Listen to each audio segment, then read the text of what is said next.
പ്രിയപ്പെട്ട മോമിനിങ്ങളെ, അസ്സലാമു അലൈക്കും വറഹമത്തുള്ളാഹ്. ഇന്ന് നമ്മുടെ വാട്സപ്പ് ഗ്രൂപ്പിൽ വന്ന ഈ 3 മരണം, ശരിക്കും പറഞ്ഞാൽ കേട്ടാൽ വിശ്വസിക്കാൻ പറ്റാത്ത മരണം. ഓരോ മരണങ്ങളും അങ്ങനെ തന്നെ ആയിരിക്കും അല്ലേ? മരണം എന്ന് പറയുന്നത് നമ്മൾ പ്രതീക്ഷിക്കാതെ വരുന്ന ഒരു അതിഥിയാണല്ലോ. എന്നും നമ്മുടെ കൂടെ ഉണ്ടാകും, ഒരിക്കലും നമ്മളെ വിട്ടു പോകില്ല എന്ന് കരുതുന്നവരൊക്കെ ഒരു ദിവസം നമ്മളെ വിട്ടു പോകും. അതാണ് പ്രിയപ്പെട്ടവരെ മരണമെന്ന സത്യം. ഈ 3 പേരും ഇന്ന് ഈ ദുനിയാവിൽ ജീവിച്ചിരിപ്പില്ല, മരണപ്പെട്ടു പോയി. ഇന്നാലില്ലാഹി വ ഇന്നാ ഇലൈഹി റാജിയൂൻ. എല്ലാവരും ദുആ ചെയ്യണം. പ്രിയപ്പെട്ടവരെ, എനിക്കും നിങ്ങൾക്കും അറിയാത്ത ആരൊക്കെയോ മരണപ്പെട്ടവരുടെ വിവരം നിങ്ങളുടെ മുന്നിൽ എത്തിക്കുന്നത് മരണപ്പെട്ടവർക്ക് പ്രാർത്ഥന ലഭിക്കുവാനും മരണത്തെക്കുറിച്ച് ചിന്തിക്കുവാനും മരണത്തിന് വേണ്ടി തയ്യാറെടുക്കുവാനുമാണ്. മരണത്തിന് വേണ്ടിയുള്ള തയ്യാറെടുപ്പ് നമ്മുടെ ജീവിതവും മരണവും അല്ലാഹു തആല സന്തോഷത്തിലാക്കി തരട്ടെ. ആമീൻ. മരണത്തിന് വേണ്ടി തയ്യാറെടുക്കണമെന്ന് പറയുന്നത്, ചില മരണങ്ങൾ നമ്മളെ ഈമാനില്ലാതെ മരണപ്പെടുത്തിയേക്കാം. അതിനുവേണ്ടിയാണ് നമ്മൾ എന്നും മരണത്തിന് വേണ്ടി തയ്യാറെടുക്കണമെന്ന് പറയുന്നത്.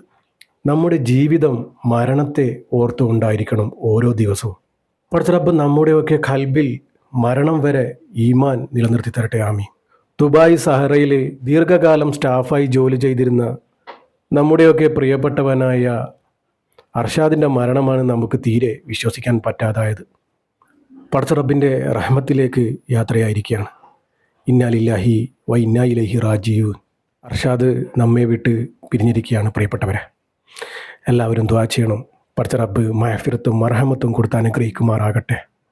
പടച്ചറബ്ബെ, അവരുടെ കുടുംബത്തിന് നീ ക്ഷമയും സമാധാനവും സഹനശക്തിയും നീ കൊടുക്കണമേ റബ്ബെ. ആമീൻ ആമീൻ യാ റബ്ബൽ ആലമീൻ. ഈ ചില മരണങ്ങൾ അങ്ങനെയാണ്, പെട്ടെന്ന് നമ്മൾ കേട്ടാൽ ഷോക്കായി പോകുന്ന മരണം. അങ്ങനെയുള്ള മരണമാണ് ഈ 3 മരണങ്ങളും. പെട്ടെന്ന് പറഞ്ഞാൽ നമുക്ക് വിശ്വസിക്കാൻ പറ്റാത്ത മരണം. പടച്ചറബ്ബ് പെട്ടെന്നുള്ള മരണത്തെ തൊട്ട് ഞങ്ങളെയൊക്കെ കാക്കുമാറാകട്ടെ. ആമീൻ. ഇദ്ദേഹം ദുബായിൽ വെച്ച് മരണപ്പെട്ടിരിക്കുകയാണ്. പ്രവാസിയാണ്. പ്രവാസിയുടെ മരണം എന്ന് പറയുമ്പോൾ ആരെയും ഒന്ന് വേദനിപ്പിക്കുന്ന, മനസ്സൊന്നും നൊന്തുപോകുന്നതാണ്. എന്നുവെച്ചാൽ പ്രവാസികളുടെ ജീവിതം എന്ന് പറയുന്നത് അവരെ മനസ്സിലാക്കിയവർക്ക് അവരെ മനസ്സിലാകും. ഒരു പ്രവാസിയെക്കുറിച്ച് ഒരു പ്രവാസിക്ക് മനസ്സിലാവുകയുള്ളൂ. കോഴിക്കോട് പേരാമ്പ്ര സ്വദേശിയാണ് ഇദ്ദേഹം. 39 വയസ്സ് മാത്രമേ പ്രായമുള്ളൂ. മുളിയങ്ങൽ ചേനോളി താഴെ കുഞ്ഞഹമ്മദിൻ്റെ മകൻ സമീസാണ് മരണപ്പെട്ടത്. ഇന്നാലില്ലാഹി വ ഇന്നാ ഇലൈഹി റാജിയൂൻ. എല്ലാവരും അവർക്ക് വേണ്ടിയും ദുആ ചെയ്യണം. ഇദ്ദേഹം മരണപ്പെട്ടിരിക്കുന്നത് സാധാരണ പ്രവാസികളൊക്കെ മരണപ്പെടാറുള്ളത് പോലെ തന്നെ ഹൃദയാഘാതം തന്നെ, അറ്റാക്ക്. കറാമയിലെ താമസ സ്ഥലത്തെ അണ്ടർഗ്രൗണ്ട് പാർക്കിങ്ങിൽ കാറിൽ കയറുന്നതിനിടെയാണ് ഇദ്ദേഹത്തിന് ഹൃദയാഘാതം സംഭവിക്കുന്നത് എന്നാണ് പ്രാഥമിക നിഗമനം. ഈ ഒരു വാർത്ത വന്നിരിക്കുന്നത് കേരള കൗമുദിയിലാണ്. മയ്യത്ത് നടപടിക്രമങ്ങളൊക്കെ പൂർത്തിയാക്കി നാട്ടിലേക്ക് കൊണ്ടുപോകും എന്നാണ് അറിയാൻ കഴിഞ്ഞത്. ഇദ്ദേഹത്തിന് 4 മക്കളാണ്. പടച്ചറബ്ബേ, ആ കുടുംബത്തിന് ക്ഷമയും സമാധാനവും സഹനശക്തിയും കൊടുക്കുമാറാകട്ടെ. ആമീൻ.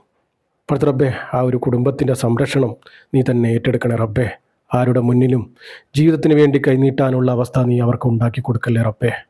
4 മക്കളാണ് റബ്ബേ. ആ കുടുംബത്തെ നീ തന്നെ സംരക്ഷിക്കണേ റബ്ബേ. ആമീൻ ആമീൻ യാ റബ്ബൽ ആലമീൻ. പിന്നെ മരണപ്പെട്ടിരിക്കുന്നത് ഇദ്ദേഹമാണ്. പാപ്പിനിശ്ശേരി ഇല്ലിപ്പുറം ബദർ ജുമാ മസ്ജിദിന് സമീപം താമസിക്കുന്ന 10 കണ്ടത്തിൽ മുസ്തഫ PC മരണപ്പെട്ടിരിക്കുകയാണ്. ഇന്നാലില്ലാഹി വ ഇന്നാ ഇലൈഹി റാജിയൂൻ. എല്ലാവരും ഇദ്ദേഹത്തിന് വേണ്ടിയും ദുആ ചെയ്യണം. ഖബറടക്കം പള്ളിയാമൂല ഖബർസ്ഥാനിൽ. പ്രിയപ്പെട്ടവരെ, എല്ലാവരും മരണപ്പെട്ടവർക്ക് വേണ്ടി ദുആ ചെയ്യണം. നിങ്ങളുടെയൊക്കെ പ്രാർത്ഥന ലഭിക്കുമെന്നുള്ള വിശ്വാസമാണ് ഇതുപോലുള്ള മരണവാർത്തകൾ നിങ്ങളുടെ മുന്നിൽ എത്തിക്കുന്നത്. അർഹമുറാഹിമായ റബ്ബേ, പടച്ചറബ്ബേ, ഈ മയ്യത്തിന് നീ പുറത്തു കൊടുക്കുകയും കാരുണ്യം ചെയ്യുകയും സൗഖ്യം നൽകുകയും മാപ്പ് കൊടുക്കുകയും ചെയ്യണമേ റബ്ബേ. ഇവരുടെ പരലോക പ്രവേശനം നീ ആദരവ് പൂർവ്വമാക്കണേ റബ്ബേ. ഖബറിലെയും നരകത്തിലെയും മുഴുവൻ അദാബിനെ തൊട്ടും ഈ മയ്യത്തിനെ നീ കാക്കണേ റബ്ബേ. പടച്ചറബ്ബേ, പെട്ടെന്നുള്ള പുടുങ്ങിനെയുള്ള മരണത്തെ തൊട്ട് ഞങ്ങളെയൊക്കെ കാക്കണേ റബ്ബേ. ഈ മരണപ്പെട്ടുപോയവരുടെ കുടുംബത്തിന് നീ ക്ഷമയും സമാധാനവും സഹനശക്തിയും നീ കൊടുക്കണമേ റബ്ബേ. അവരുടെ കുടുംബത്തെ നീ തന്നെ സംരക്ഷിക്കണേ റബ്ബേ. ജീവിതത്തിന് വേണ്ടി ആരുടെ മുന്നിലും കൈനീട്ടാനുള്ള അവസ്ഥ നീ ഉണ്ടാക്കല്ലേ റബ്ബേ. ആ കുടുംബത്തെ നീ തന്നെ സംരക്ഷിക്കണേ റബ്ബേ.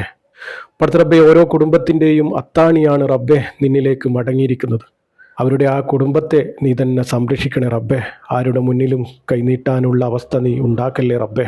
പടച്ചറബ്ബേ, ഇവർ ജീവിതത്തിൽ എന്തെങ്കിലും തെറ്റുകുറ്റങ്ങൾ ചെയ്തു പോയിട്ടുണ്ടെങ്കിൽ പൊരുത്തപ്പെട്ട് മാപ്പാക്കി കൊടുക്കണേ റബ്ബേ. ഹബീബായ തങ്ങളുടെ പൊരുത്തം നീ കൊടുക്കണേ റബ്ബേ.